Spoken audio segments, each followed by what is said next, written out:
Welcome to our November Echelon LinkedIn Live, where we focus today on data step back with some tools that you can use, with your leadership team, your coaches, and your teachers, offering them some great ways to reflect on term one and quarter one data. For those of you that don't know, my name is Jill Dunchick, and I started Jill Dunchick Consulting roughly 2.5 years ago. I have paired up with Anwar Abdul Rahman of Bridge Equity Ed, and together we are Echelon Leadership. Anwar, I'll turn it over for you if you have anything else to add.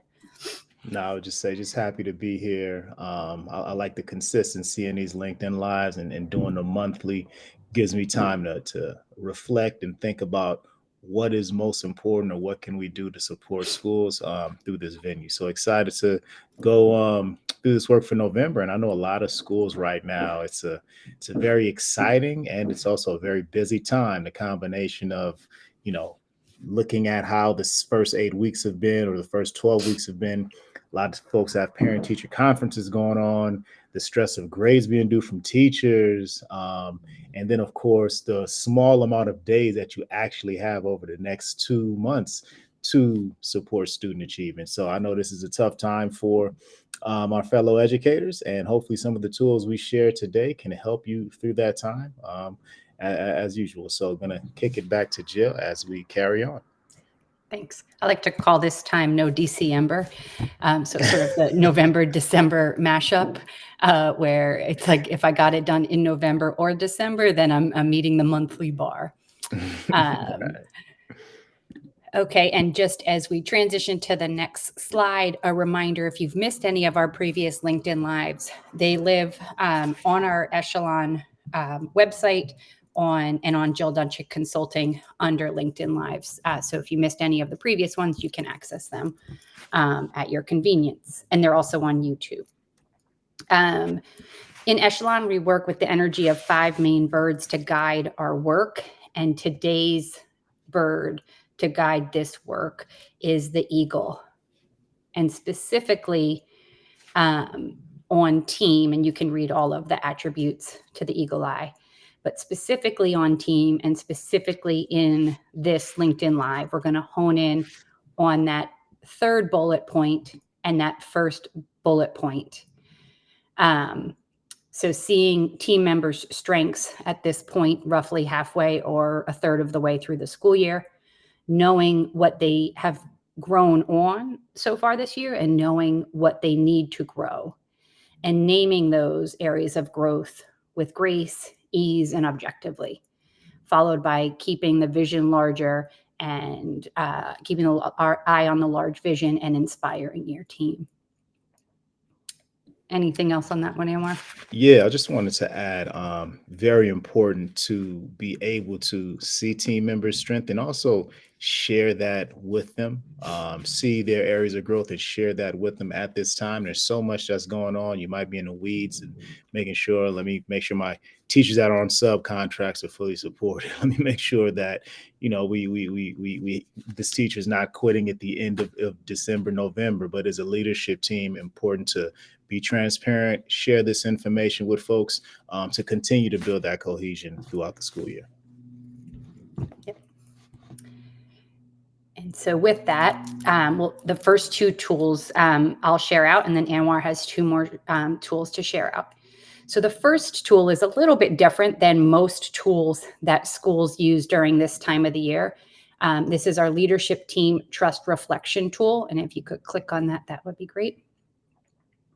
There's an activity that we run in our retreats revolving around the definition of trust coming from Brene Brown's Dare to Lead.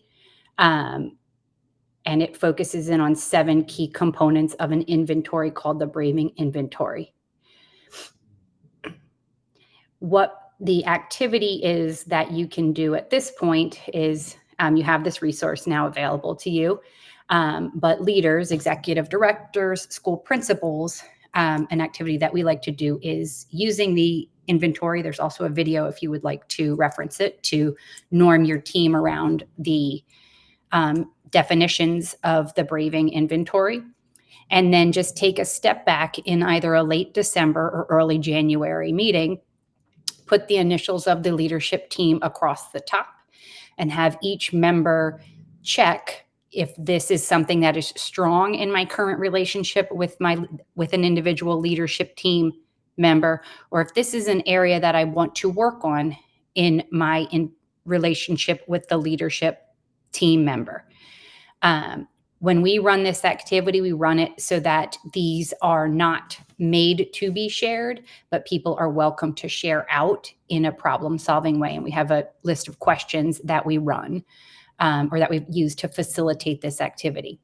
So if you're feeling like your leadership team needs some help gelling or cohesion, and you haven't quite been able to put your finger on where things, what is it that feels a little bit off, we recommend referencing this tool, seeing if you can run this activity yourself, or if you would like any support on how to run this activity, reach out to me or Anwar, and we'd be happy to set up a call to support you in facilitating this data collection around what's happening on the interpersonal skills of your team.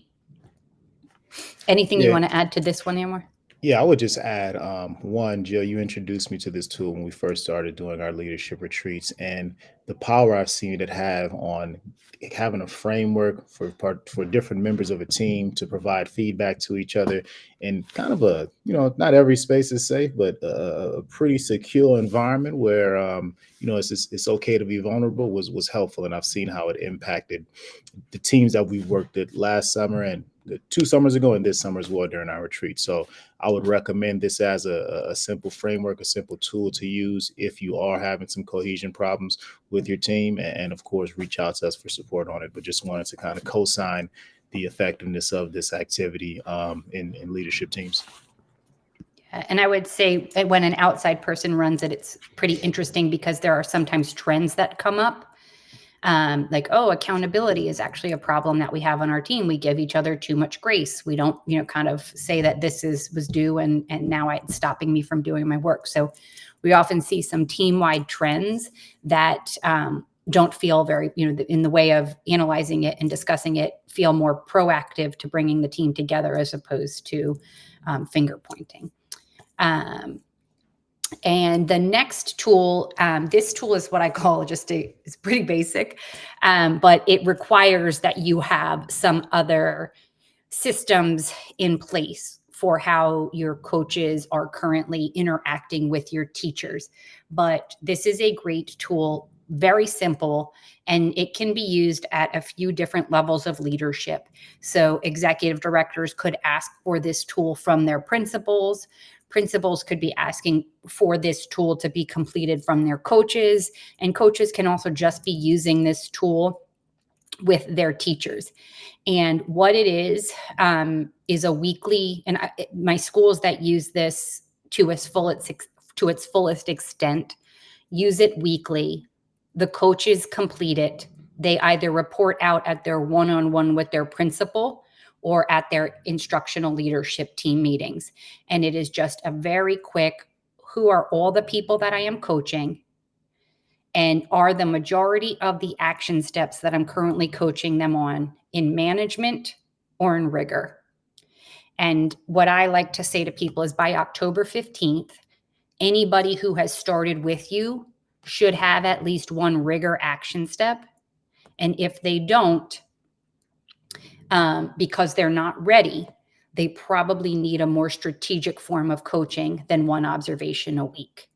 So going into the end of the term or the halfway point in the school year, you should be looking at 100% of your teachers who started with you in the beginning of the year to be working on rigor action steps in their classrooms and working on rigor action steps with their coach.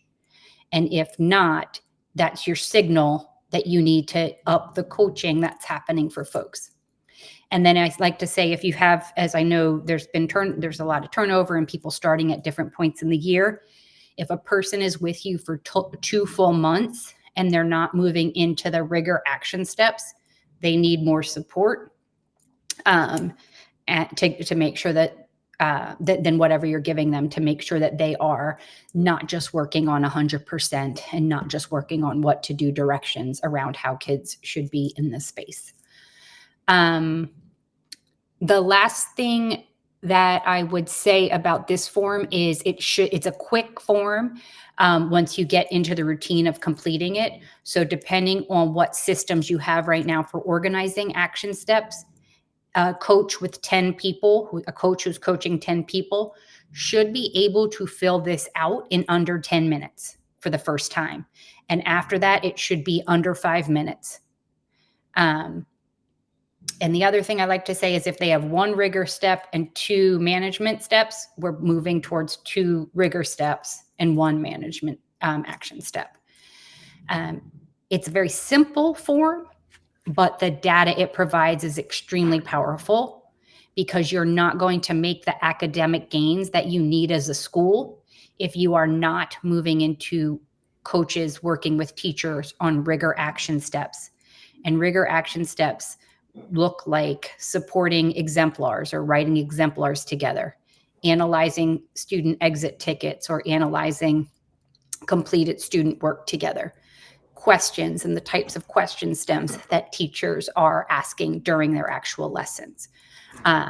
So if you're not getting to that point with your teachers, you're really going to struggle to make the achievement growth that you want as a school. Simple, yet really powerful to see this. Any other thoughts on this one, Anwar? Yeah, and I would say, like, as a leader, say if you are doing this with your team and you have secondary leaders using this form, especially newer secondary leaders, depending on their background, they might be more accustomed or lean in more to the management action steps. So this is an opportunity to push them to engage in some of the rigor action steps. Because yeah, in my experience, newer leader, okay, I know, especially if they might not have taught a subject. Say you haven't taught math. That is key. That is Yeah. like I'm avoiding the rigor because I don't quite know it yet, and this is one. Yeah, I'm sorry, jump Yeah. in, but yeah, Oh no, it's all agree. good. No, if you like you were saying, like if you don't know math and you go, hey, I'm gonna focus on what to do directions for 6 months. No, don't do that, right? Push them to get into the content. Maybe they need a little bit of support understanding the content, or even just push them a little bit more to get out of their comfort zone. So that's the one thing that I would add as a leader, as you use this form. Look at what leaders are leaning into as well, especially if it lends on the management side in your conversations with them. Yeah, and I would say sometimes just filling that form out helps the coaches go, oh gosh, I didn't realize I didn't have this person with a rigor action step. Like usually once you fill this form out, you'll move from like 30% of your people in a rigor action step up to about 70% by the second week of using this, because the coaches realize the importance of making the move. And then that last 30% is where the coaches may need support, or the teacher may need some additional support. The only other thing I would say with that tool is if you decide to use it with your team and you're like, holy cow, guys, this looks a mess, I need some help. Like, please reach out. Would love to do a one-off coaching session. It's in 60 minutes, you could have full functionality of that tool in your current systems, depending on what you have in your systems. So I think it's a tool that can, in one coaching session, a team can have what they need to be proficient in moving all their folks to rigor. That's it for my tool. Thank you so much, Jill, for those very useful tools. This is the braving. This was in the document that we shared, but these are the definitions of the different acronyms for braving. This is in a resource that we'll have on our link on the YouTube page as well, and we'll be able to share that resource out as well in the comments of LinkedIn. Just want to move into a couple of 2 tools that I wanted to share. And none of them are anything fancy, but it is just something that you could potentially use if you don't have a system already for it. And sorry, guys, my son really wants to take a look at the LinkedIn Live real quick. So there's his face. All right, you get out of here. You got to go. See you later, buddy. He might just try to jump in. Sorry for that interruption. But the first one that I want to share is the end of term reflection. And I think very important to have, if you have established goals and action steps for your teacher, at the end of the term or end of 6 to 8 weeks, sit down and do some reflecting with that teacher to see, all right, did we meet this action step? Yes or no? And there's one resource that I'm going to share that's already here. And it's very simple, right? So I'm using this right now with a couple of teachers that I work with. And what we have here are ideally you would input the 3 goals and then just a quick rating. And there's 2 ratings, self-rating and coach rating.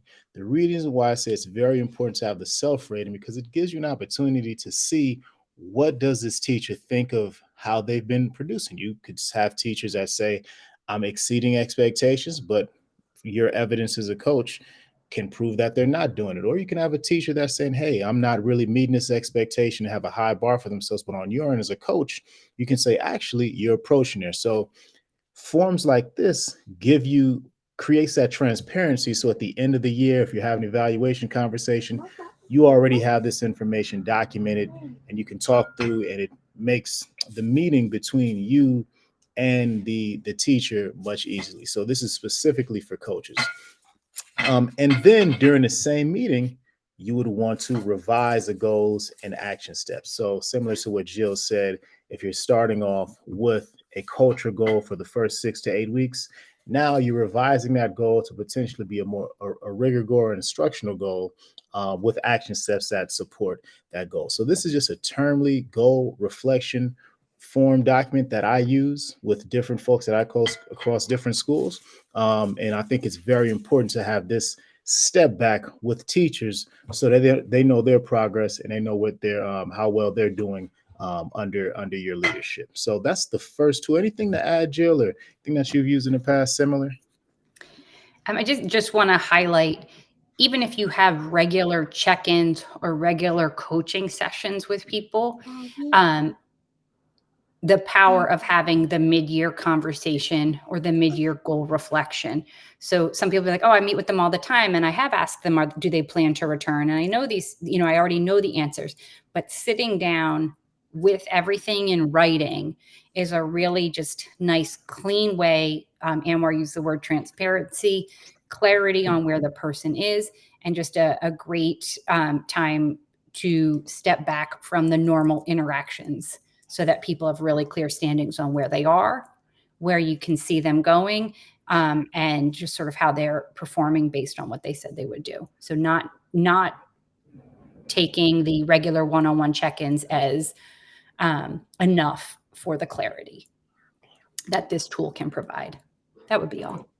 Thanks, Jill. And Yep. the second tool that I wanted to share, and this is straight from the Management Center, and I've used a similar form, but they have great resources. So I always like to try to steer people to their website for resources on managing folks. If you know the MOCA framework that comes from the Management Center.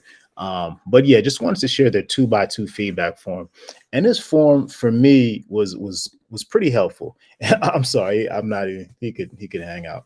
But this form for me was very, very helpful in getting a sense of how how the leaders that I'm supporting is doing and how they felt about how I was supporting them. And at times I feel like the principal, and you don't really get feedback from folks on your team unless it's like an end of the year survey or middle of the year survey. The 2x2 is an opportunity to see where the people you are managing, how are they feeling about your leadership. And I think doing it at this time of the year is perfect because it gives you some time to either repair the relationship if you felt that there were some things that were missing based on a 2x2, or just improve or just continue doing what you're doing. So this form essentially is something that you can give someone that you're working with. They identify 2 strengths for you, and 2 areas of growth. All right, buddy. Come on. Have a seat. All right, 2 strengths for you and 2 areas of growth. And also, you can give them 2 strengths and 2 areas of growth at the same time. And what this does is just gives you an opportunity to sit down, have a clean conversation around what's going well, what needs to be improved. It's not said under the table, it's not shared with anyone else.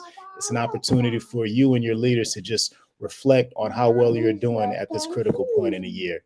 So 2x2 form, there's many versions of it. A lot of folks use it, but I would definitely recommend this type of form to use to continue to build that cohesion. And a couple ways that you would want to use this form. One, you would give it to your leader ahead of time so they can complete. You would complete, and then you would set a specific meeting to sit down and review what was input into the 2x2. So again, similar to the work that you would do with that a coach would do with a teacher, to sit down and say, hey, this is where we're at this point of the year. This is an opportunity for a leader to do it with one of their secondary leaders or someone that they supervise. Because the same way that teachers need to get better, teachers need frequent points of contact with their coach. Secondary leaders need those same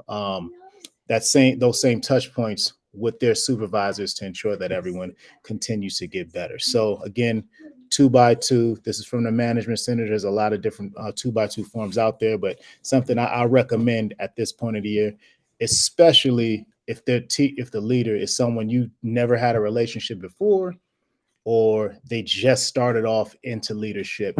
This is something good to do with them at this juncture in the year. And yeah, Jill, that's all I have on that one. Anything that you want to add? I think you went over this, but Management Center is great because they allow you to make copies and edit any of their forms so you can make it your own. And the second thing I like to just remind leaders when they're filling something like this out is either align your language with your contract language that you give folks or align it with your values. So if you're naming strengths for folks, align it in the values.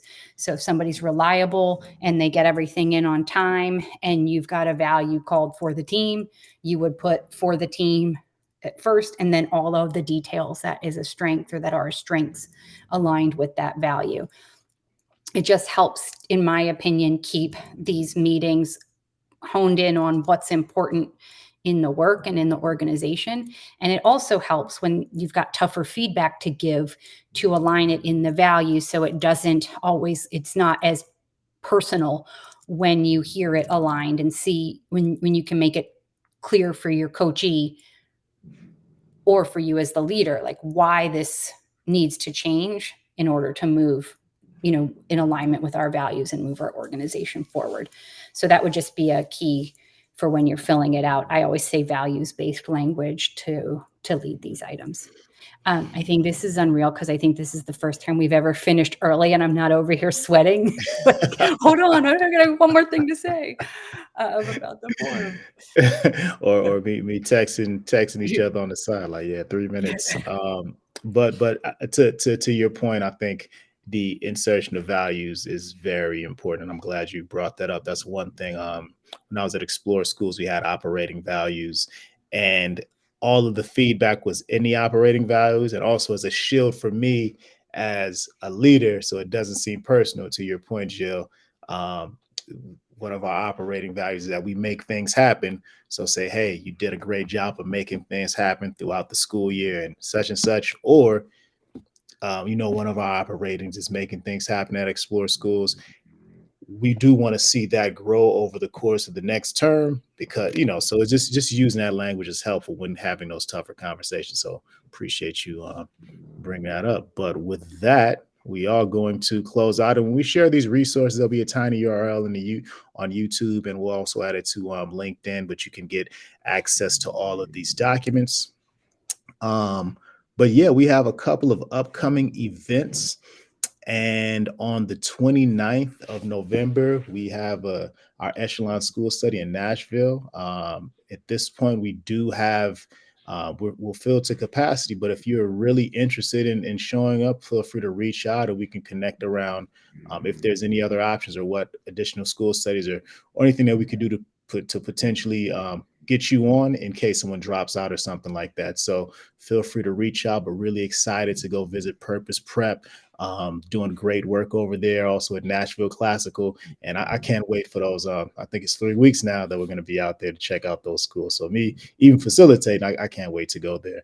And then on the December 7th, we have our upcoming LinkedIn Live. That information will be on LinkedIn, and we'll share that out to all the folks through our newsletters or different emails. But just feel free to stop by, view the link on YouTube later, etc. And then for winter 24, we still have a couple of leadership retreats. If you're interested in one for the winter, please let us know. It might be a good opportunity to step back as a team and continue to build that cohesion. And then in spring 2024, we have our third school study of the year. That's going to be in Boston. We're still clarifying on which particular schools it'll be, but it'll definitely be in Boston. It's a lot of folks know great charter schools out in Boston, great schools in general in Boston are doing some great work over there. So if you're interested and maybe you weren't able to make the Nashville school study, come join us in Boston. And I went over these. If there's anything that you want to tag on, Jill, feel free. No, I think the only thing I would say is in Boston, we do have confirmation. Brook Elementary School is one of the schools that we will definitely be working with a pre-K 8. And we are just in conversations with a few schools around what the second school will be. But think late April, early May for that date, and we will hopefully finalize that by December 1st, the latest. So thank you guys for being on for today or watching this at a later date. And if you want support with any of these tools, just reach out. We'd be happy to set up a 1-hour coaching to go over anything with y'all. All right. Well, with that, have a good day and thank you so much.